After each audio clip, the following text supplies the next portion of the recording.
ladies and gentlemen, and welcome to the Star Theatre. It's lovely to see so many of you. Oh, thank you. I said about 2 words. It's lovely to see you all, and we have a fantastic special presentation today.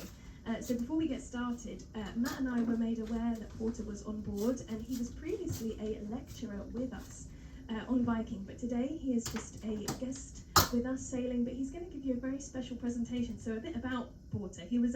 He's a professor emeritus for the US Naval War College, Newport, where he taught for 28 years. He's an author of 2 books, recipient of 3 honorary doctorate degrees, numerous awards and medals, and he is an active lecturer still. He's been married to his lovely wife Marty over here for 61 years, right? They have 3 grown and married children and 1 grandson. He's currently featured in episodes 4 and 5 of Vietnam, the War That Changed America, which begins streaming on Apple TV today. Right? I know, so good timing for this. Matt and I are so chuffed that we have time in our programme to give you this incredible presentation. So please have a round of applause for Porter Halyburton.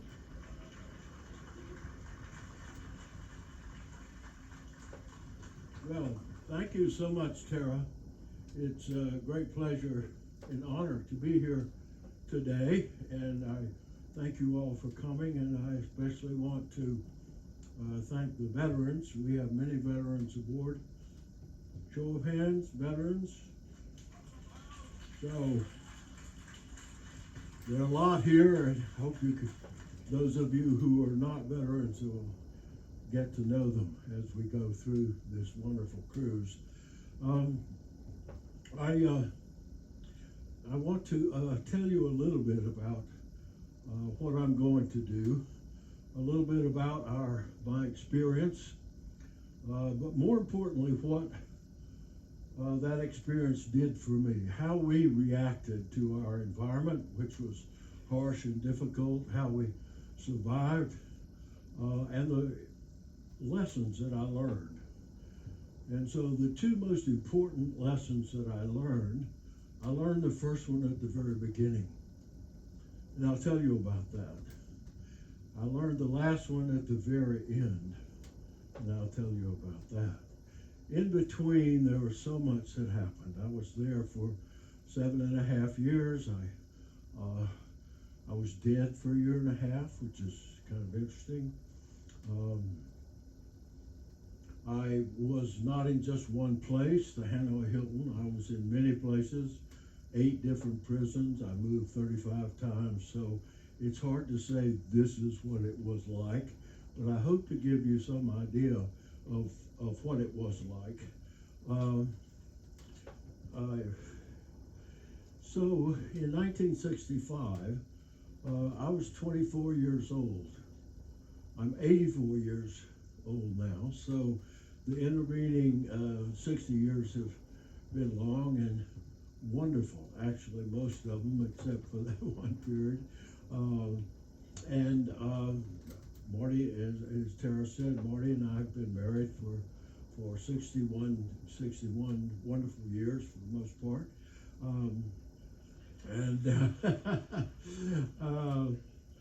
So after college, I majored in English literature, which did not help me a whole lot in aeronautics, but it actually did as a prisoner. And I'll try to talk about that a little bit. So anyway, after college, I joined the Navy with the objective of flying the F-4. The F-4 was what I wanted to do. So I went to Pensacola, Florida for pre-flight training and so on. I got married, and after training, I deployed to Vietnam aboard the USS Independence, which has been retired now, but it took about a month to get to Vietnam. Actually, there is a veteran here who was on this cruise with me, and he flew a rescue helicopter, and I said, well, I sure as hell was waiting for you to come get me, but he didn't make it. So that was that. Anyway, the Independence was the first East Coast carrier to go to the Vietnam War, that environment, and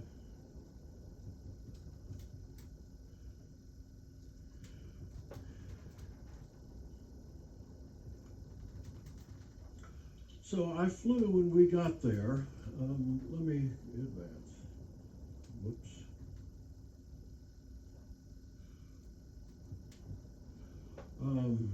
I didn't really come prepared to do this lecture, so forgive me for the slides. Anyway, we arrived in the coast, off the coast of Vietnam, and of course there is Vietnam. At the time it was North and South Vietnam, but it was also what had been French Indochina, which included Cambodia and Laos. And both of those places played heavily in the war. And so what we were doing was trying to, I don't have a pointer here, but was to try and stop the flow of men and material from North Vietnam, from China and Russia, through North Vietnam onto what was known as the Ho Chi Minh Trail, down into South Vietnam and Laos, to supply and support the Viet Cong, that were the southern rebels who were trying to take over South Vietnam. And so our mission really was to stop that flow of men and material. And I flew about 75 missions in trying to do that. I didn't think I would need my glasses, but I think I do.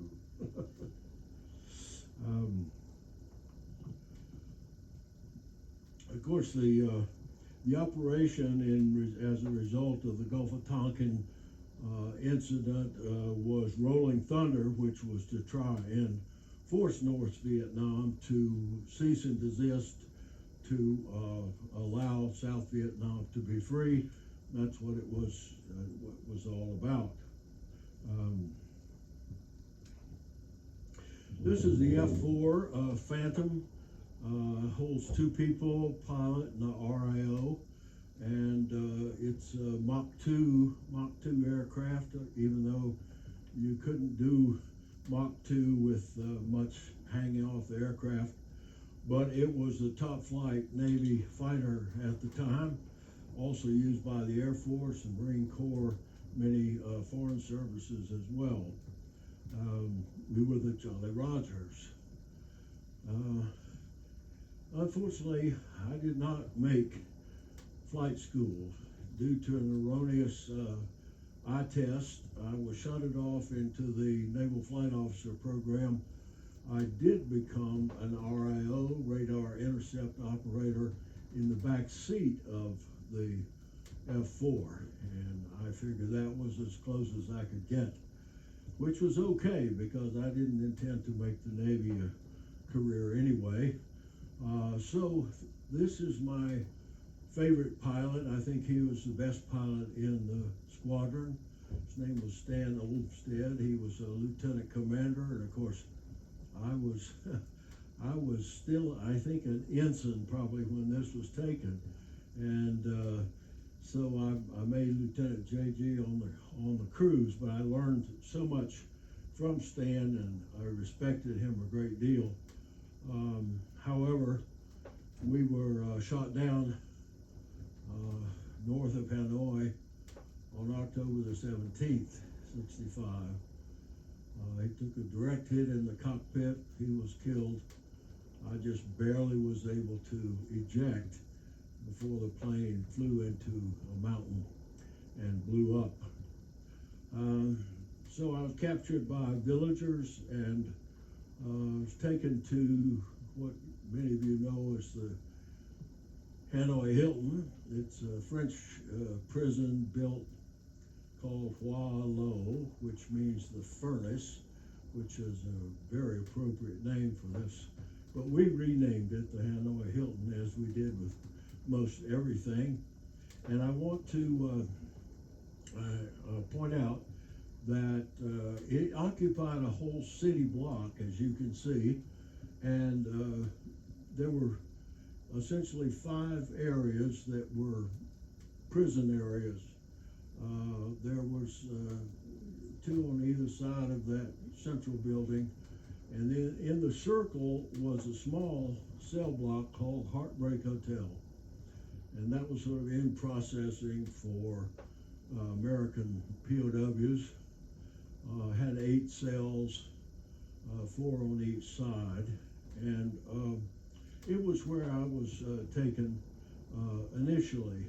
The big area that you see below the red circle still had Vietnamese prisoners in there, political prisoners, and we were not to occupy that for quite a few years.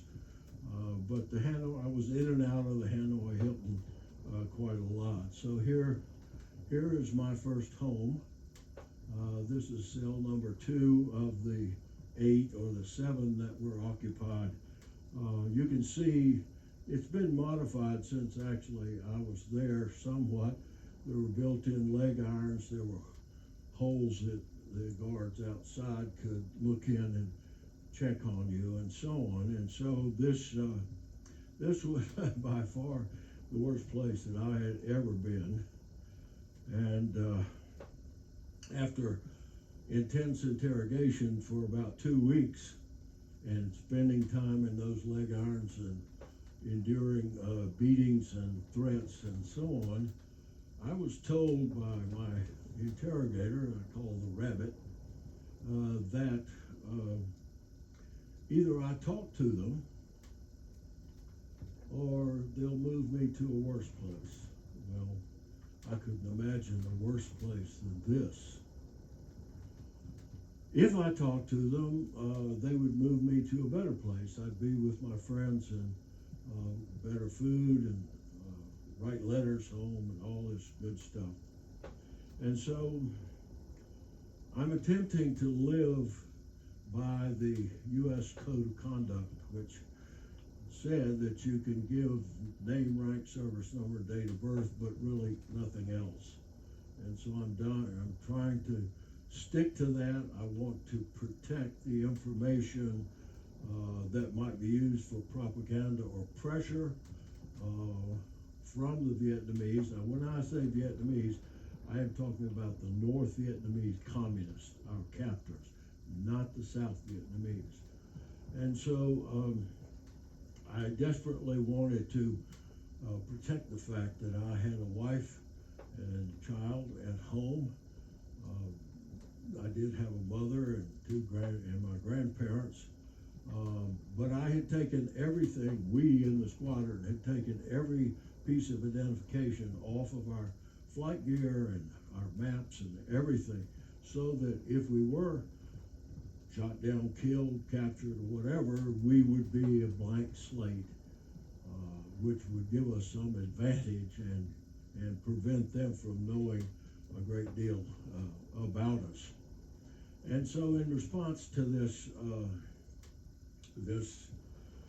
choice that I had to make, better place or worse place, I chose the worst place. It was not a difficult decision at all. But sure enough, they had a worse place. They had 3 more. And about every 2 weeks, I was given this same choice, a better place or a worse place. And after I wound up in a place that we call I call it the outhouse. It was a little shed out in back, not by the Hanoi Hilton, but another prison that we call the zoo. And it was completely isolated. It was filthy. It had been used to store coal. It was full of all kinds of vermin. Rats were in and out, and it was really, really the worst place to have. And I was sick by this time, and so when I was presented with this choice again, it was the most difficult choice of my life. I could see no good to come from either way that I answered that question. I couldn't see that I would even survive this place that I was in.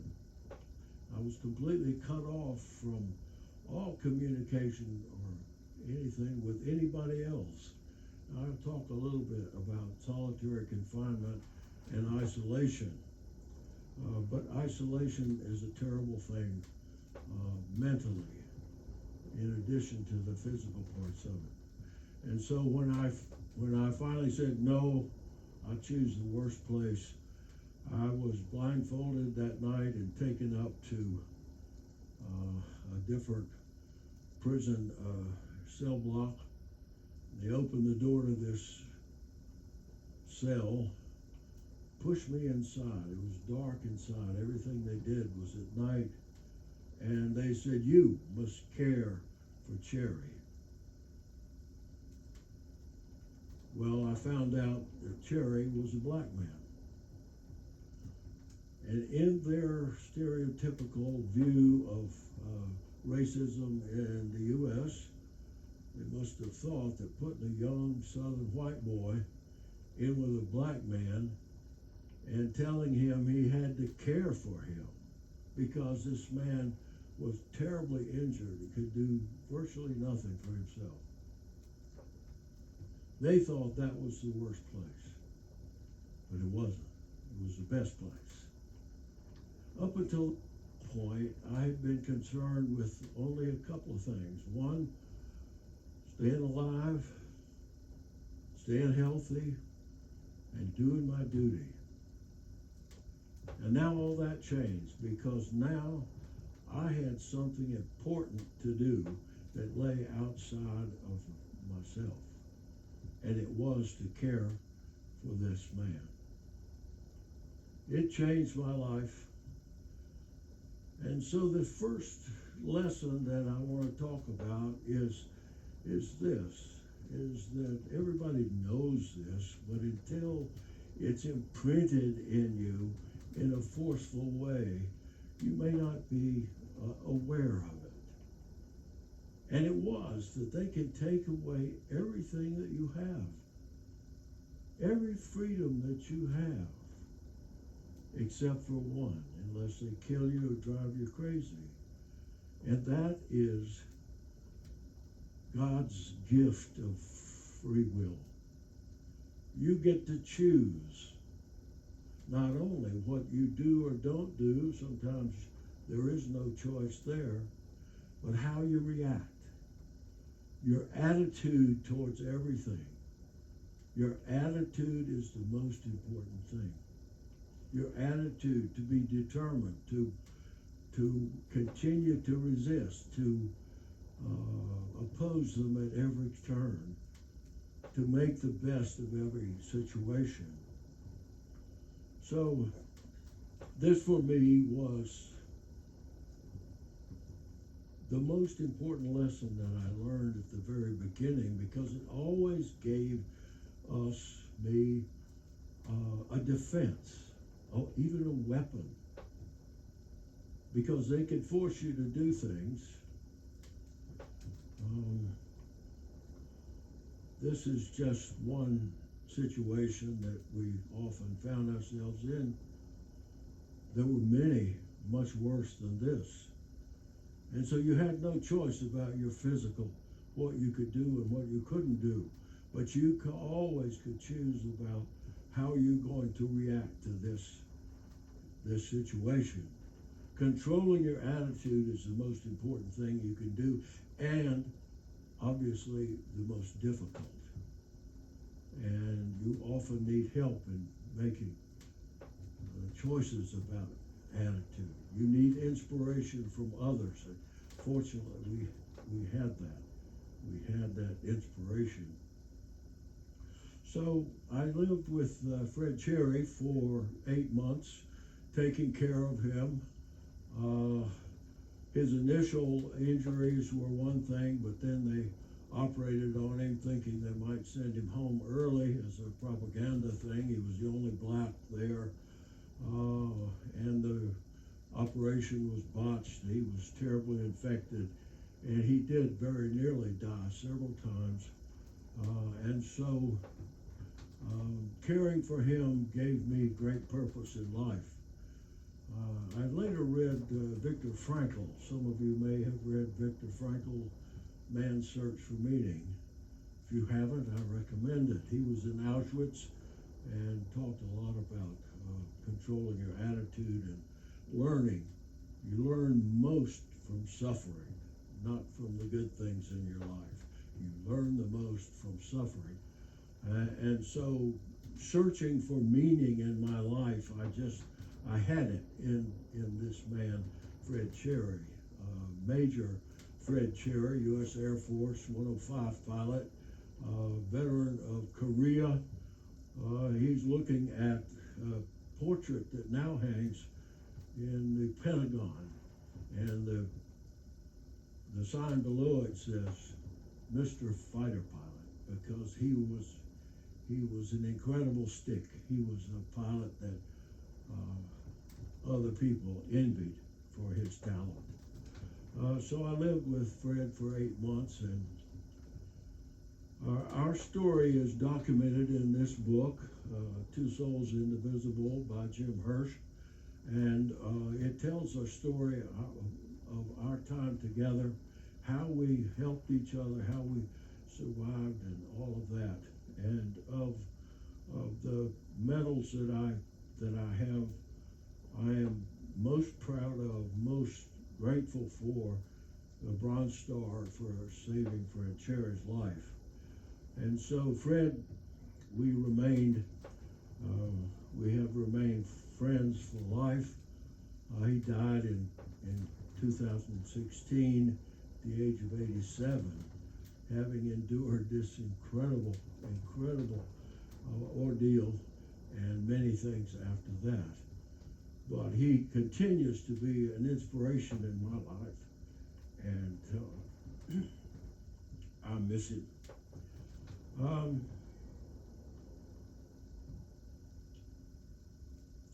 Leadership. We were blessed with great leadership at the top. These are the three senior guys that were there most of that time. Robbie Reisner, Air Force Lieutenant Colonel, veteran of World War II and Korea, was a ace in Korea.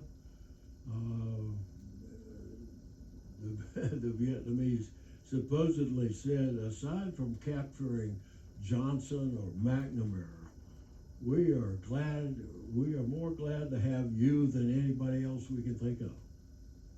His picture had been on the cover of Time magazine a month before he was shot down. So he was an amazing guy, and was the senior man for most of our time there, up until 68 or so. And then Jim Stockdale was the senior naval officer, and his Naval Academy classmate was Jerry Denton. Many of you probably know Jerry Denton from the fact that he was a senator from Alabama, later an admiral. But he did one of these things that I talk about, making a choice about what are you going to do. He was tortured in order to force him to appear in front of a delegation and to denounce the U.S. and the war, and he broke. He had to say yes, as I'll talk about later. We all did. So what do you do then? What do you do? So what he did, he came in and he looked like hell from his experience, his treatment, but he enhanced that by blinking his eyes like he was terribly confused about everything. And he was using Morse code to blink the word torture. And of course everybody, not too many people could read that, but of course there were those that did, and the word got out that they are torturing American POWs. That was the first intelligence that our government had that was true. And so these kind of examples, leadership by example, was inspirational. It put the bar very high for your own personal conduct. And we were so fortunate to have people like this. Jim Stockdale and I were great friends. He was the president of War College when I went there, and he and his wife Sybil were both heroes. She founded the National League of Families, which was a great instrument to try and force the Vietnamese not to release us, but to abide by the Geneva Conventions, which governs the treatment of prisoners of war. And of course, I've been through that document and can say that they violated every single provision of the Geneva Conventions. We were treated like criminals. We had no rank. Our leaders were separate from us. They isolated them because they knew that these men were going to inspire us, were going to encourage us to resist, and all of that. And so they were eventually isolated away from us. And so we were denied their leadership except for sporadic stories that got out. So what about leadership? Well, it fell to the mid-grade people who were left in amongst us. We were all JOs, but there were some that were senior lieutenants and majors and so on. And so this is one of them, Air Force Captain Bob Purcell. And he was a different kind of leader. It was just amazing. He could say no to the Vietnamese in a way that they almost accepted. If somebody else would say no, then they got the crap beat out of them. Anyway, in this book, which is the title of the lecture, which is the title of the book, which is the title of a poem that I wrote. I tell a lot of stories about Percy, including the one about that hole in the ceiling, which was, again, a very inspirational story. So these people, we call them SROs, senior ranking officers, and it meant that they were the senior officer in a network that was connected by communication of some kind. And so communication defined their command. And if you think about it, leadership doesn't make any difference at all if you can't communicate with those you lead. So this was our challenge, because the Vietnamese, one of their regulations was that you couldn't even make a sound in your cell that could be heard outside. You could not communicate in any way with other prisoners. You couldn't write anything on the wall. You couldn't do anything. We had nothing. We had no pencil, paper, anything. We just had a mat, a thin blanket, some clothes, and a tin cup, and not much else. And so their objective was to keep us bored and unoccupied and thinking about our crimes. You go to interrogation, they say, go back to your room and think about your crimes. That's what they wanted to do.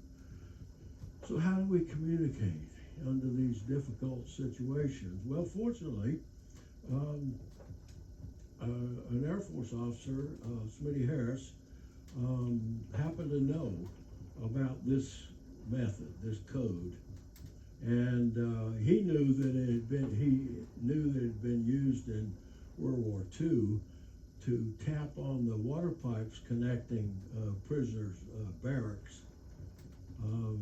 We know now it was used by ancient Greeks 2,000-3,000 years ago as a military code. And of course, it's a matrix, it's a spreadsheet. You can put anything in the world that you want to. You can put animals in there, you can put anything.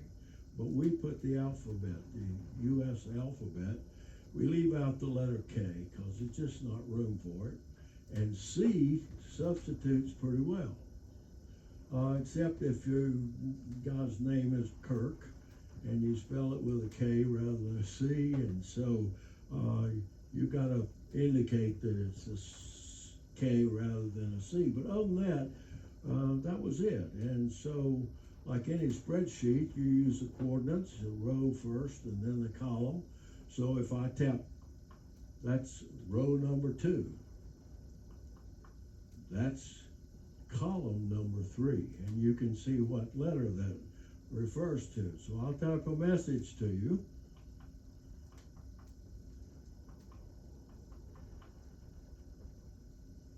Hit that. Hi. Okay, you got it. Numbers you type just slower. The important thing though is that you got to make the phone ring, you know, if you want to talk to somebody on the other side of the wall. And so sometimes the Vietnamese would come and listen, you know, on the wall or something, and so you had to be sure that the person on the other side of the wall was an American, not a Vietnamese, and so we did a very American thing. I'm going to make the phone ring, and you answer.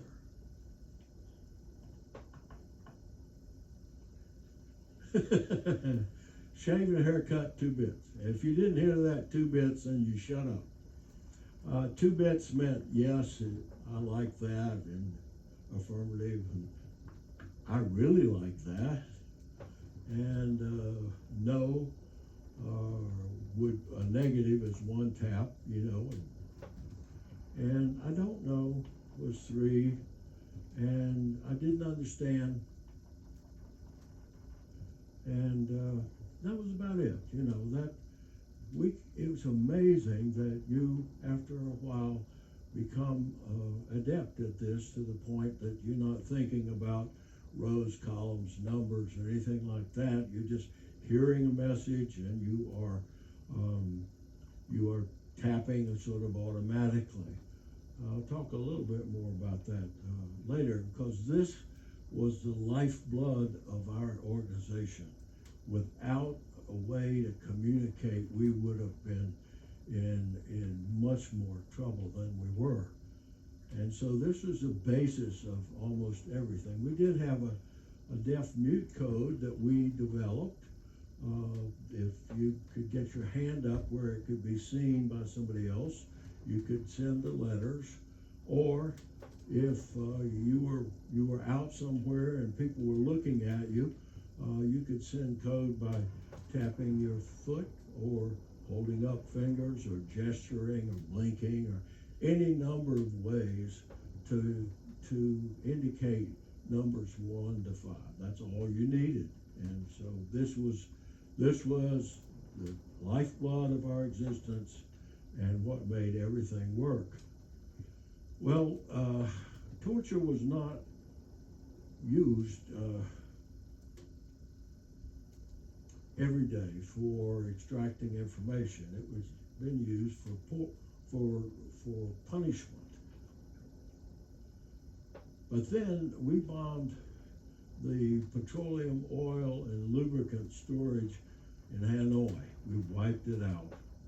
And that really got their attention, and they wanted to get back to the world and in protest of what was being done in their country. And so they put us in handcuffs 2 by 2, and we walked through the streets of Hanoi. It was like walking, it was orderly at first, but as the agitators agitated the crowd, it got more and more frenzy, and they crowded in, and we were very nearly slaughtered in the street by the people there, in spite of the fact that you can see we had these guards on either side of us with weapons.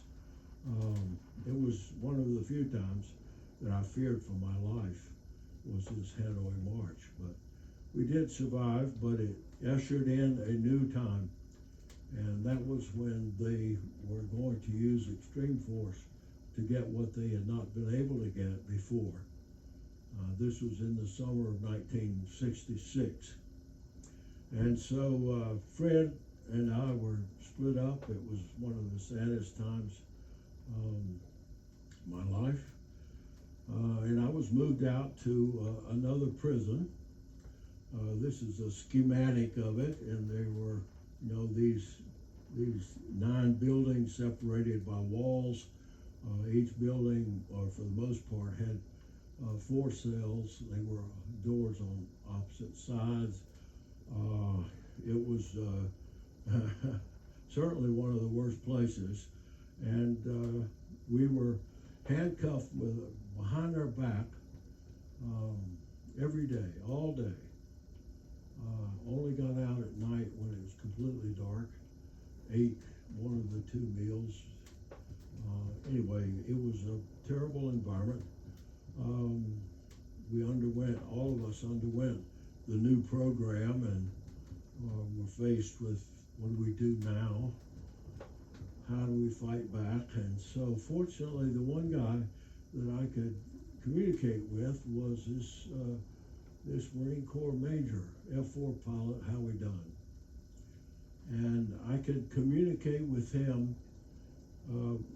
by backing up, putting my hands against the wall backwards, watching the door and the shuttered window for guards to come, and tap very lightly with the end of my finger, because the punishment for communicating now was much, much worse than it had been. And so Howie and I went through all of this, and we shared our experiences.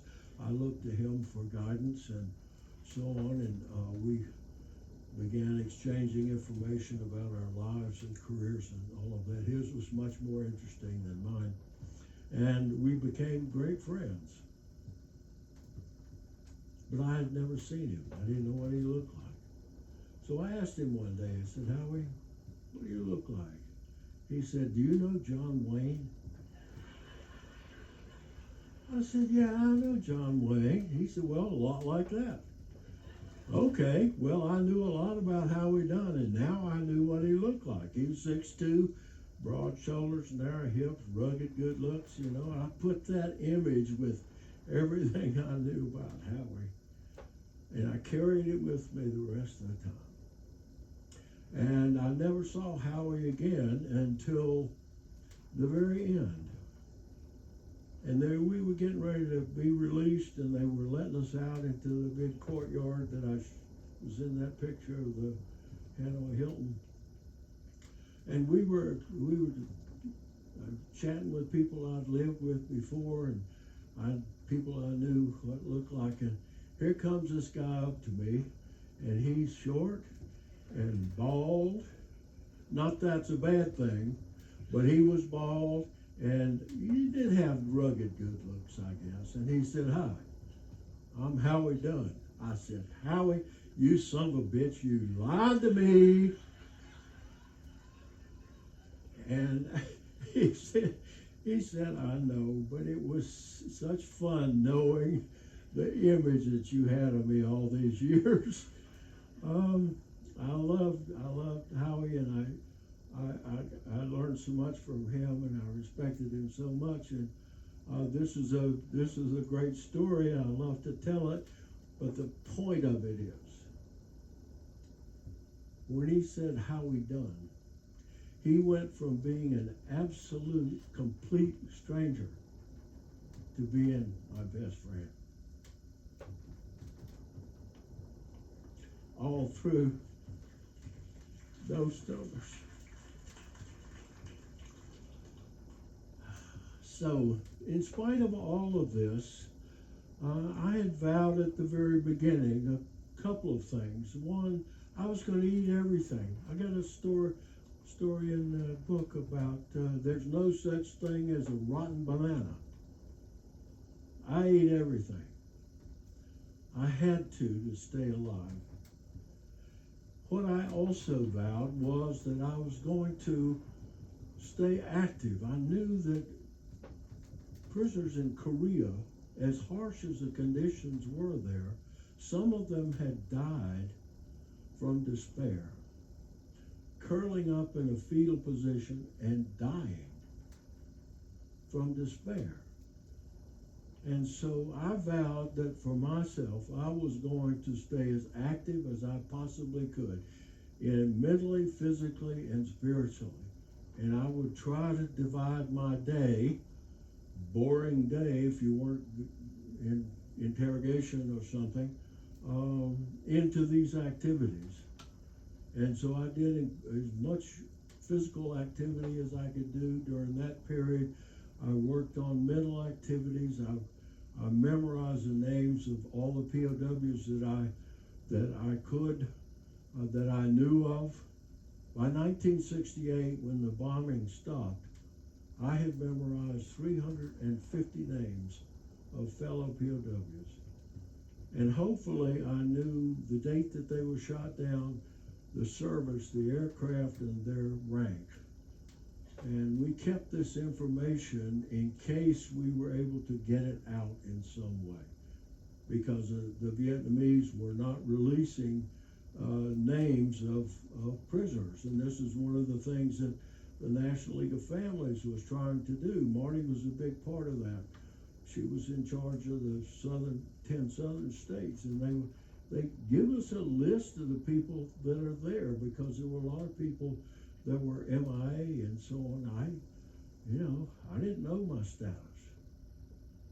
And so the Vietnamese refused to do that. And so we wanted to make sure that we could account for everybody. And that's why this communication was so important, that we get these names from somebody else. I've got a couple of funny stories about Percy about that. Well, this 4-year period from 1966 until 1970 were difficult. And I went through several periods. One of the very positive things, I lived with 8 other guys. They ran out of space, and to keep everybody isolated. So they put 9 of us together in another prison next to the zoo. This had been a film studio for the Vietnamese Army propaganda unit, and so these buildings were storage buildings, and they could fit 9 of us in there, which they did. And this was a wonderful experience, and this is where my degree in English really helped, because I became the expert. Nobody else had my experience, and I had been writing poetry in my head. Everything is in your head. You might put it on a piece of toilet paper for a short period of time until you had it memorized, and then toilet paper was a very precious commodity there, so it went back to being what it was supposed to be. So I had names memorized. I wrote poetry. I did all kinds of things to stay mentally fit. Every Sunday, the senior officer would signal church call.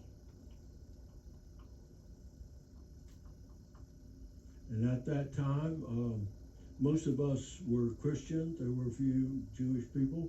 But you would, if you could, you stood, faced the direction of the U.S., said the Pledge of Allegiance to the flag, said their Lord's Prayer, and conducted your own religious service as you saw fit. And so that was every Sunday that happened. And so that another thing that helped to bind us together, not only as a military unit, but as a family. And eventually we became a family. And of these 350 names, I knew a small number of them that I had actually lived with. But they were all family. And that was how we kept up morale. We were determined to, the new guys that arrived, that we would always try and get to them, no matter how difficult that might be, to bring them into this network and this military unit, the 4th Allied POW Wing, and our family. And so after the treatment, the Vietnamese, was all about propaganda. The stuff they wanted from us was not military information. It was stuff that could be used in propaganda to enhance the anti-war movement, because they knew they would never defeat us militarily, but they were determined to hold out and not lose, and they knew that Americans are somewhat impatient, and that if they held out long enough, made it expensive enough, costly enough in lives and money, that we would get tired and go home. That's what we did. So it really worked. And so this whole idea of propaganda was the game. And so trying to negate that propaganda by any way that we could was important. So anytime that they took your picture, you wanted to send a American code that this is set up here, you know. So the whole idea of giving them a finger, they didn't know about that until the Chinese went through all these photographs and said, "Do you know what they are doing to you?" Anyway, they got a lot of bad press about our treatment. This word about torture had come out. It was obvious that they were not abiding by the Geneva Conventions, that they were denying us almost everything. And so they decided, Ho Chi Minh conveniently died at the end of 1969. And so they took that opportunity to change their policy for the better. They quit torturing people for the most part. Food got better. We were allowed to write and receive letters. And for the first time in 5 years, I got this from Marty. Now this is my daughter that I only saw for 5 days when I left. I had no idea what she looked like, really. But here she is, 4 years old or so.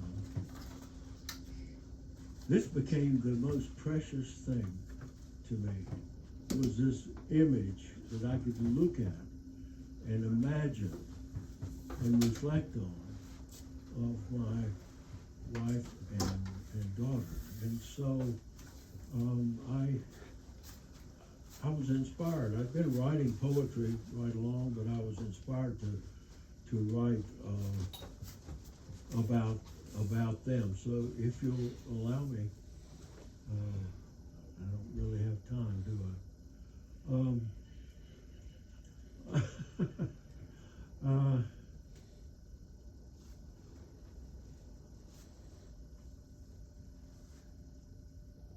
The three of us, yesterday on meeting you, hoping without knowing you, knowing without asking you, loving without telling you.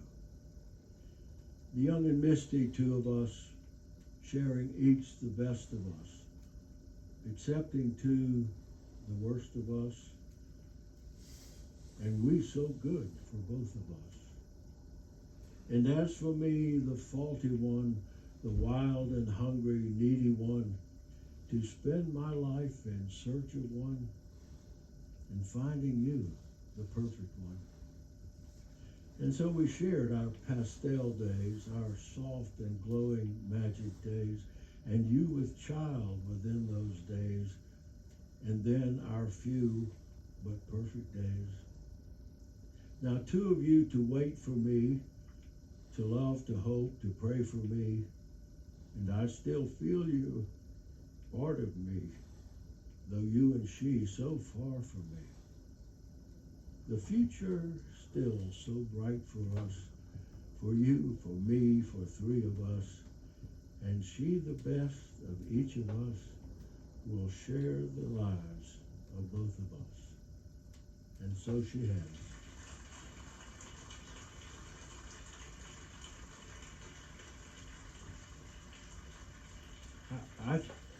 Thank you. Thank you. I think I'm about out of time, but I got one more thing I need to tell you about is that last lesson. And, well, there's my tombstone. That's another story. At the very end, I realized that hatred had become a very important thing in my life. If you hated the Vietnamese enough, if you denigrated them, if you were racist and thought of them as less than human, it was a defense. They could never, ever convince you of anything. So that was very important, a shield and armor, and we used that. At the very end, though, we were all sitting around talking about what we were going to do on the first day or so when we were home. Well, I knew I was, Marty and Dabney, my family, I was going to be with them. I overheard two guys talking about revenge, how they were going to get back at the Vietnamese for everything that had been done to them, to us. And I said, wait a minute. I had already said these people are never going to adversely affect my life again. I knew if I took that hatred home, they would. And so when I walked through the gates of the Hanoi Hilton right there, I turned to that building and I said, I forgive you. All that armor fell off. Hatred left my life. It's the most liberating thing that I have ever done. And if you think about it, to forgive, you have to make a choice to do it. So these two lessons, these important lessons that have guided my life for the last 60 years came together. Choose to forgive and rid yourself of hatred. It's a poison, and until you forgive, you'll never get rid of it. Thank you so much for